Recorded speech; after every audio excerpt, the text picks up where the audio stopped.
నా చేరువై నా స్నేహమై నన్ను ప్రేమించే నా యేసయ్యా నీ ప్రేమలోనే నేనుండిపోను నీ సేవలోనే నన్ను సాగని నీ ధ్యాసలోనే మైమరచిపోని నీ వాక్కు నాలో నెరవేరని నా వరం నా బలం నీవే నా గానం నా ధనం నా ఘనం నీవే ఆనందం తోడుగా నీడగా నీవే నా దైవం ఎన్నడూ మారని ప్రేమే నా సొంతం నా చేరువై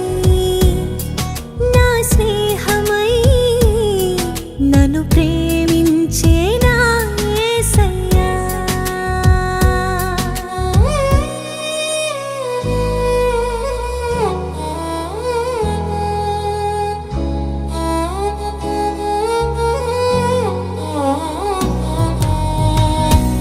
నీతి క్రియలను జరిగించుచు బాధింపబడి వారికందరికైనా న్యాయం తీర్చేవాడు అనమాట. ఈ ఉపకారాలు మనము మర్చిపోతున్నాము.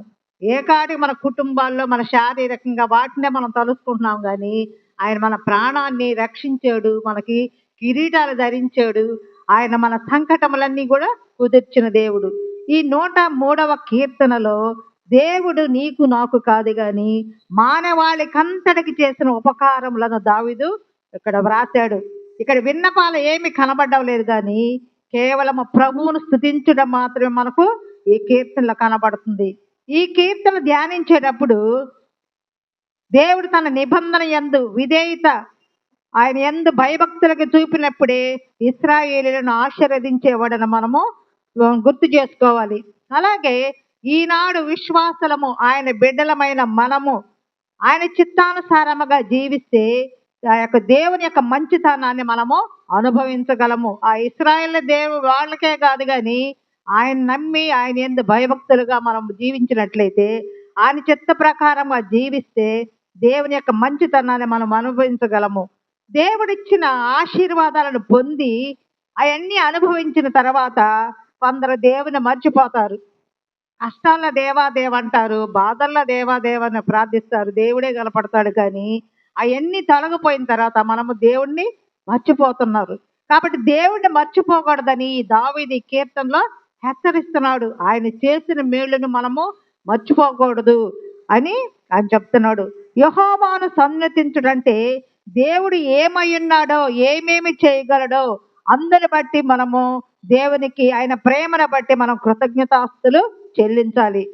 అలాగే యహలోకములో కూడా మన పిల్లలమైనప్పుడు మన తల్లిదండ్రుల నుండి ఏమి ఆశించకుండా వాళ్ళని ప్రేమించి కృతజ్ఞతలు చెప్పేవారంగా ఉంటే మన తల్లిదండ్రులు చాలా సంతోషిస్తారు.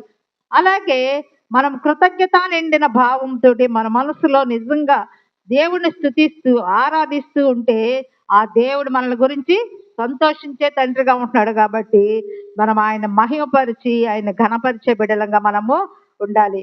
ఇక్కడ ఎఫెసీ 5:19 ఎఫెసీ పత్రిక ఏ విధంగా ఆయన కృతజ్ఞతాస్తులు చెల్లించాలంటే ఒకరినొకడు కీర్తనలతోనూ సంగీతములతోనూ ఆత్మ సంబంధమైన పాటలతోనూ హెచ్చరించుచు మీ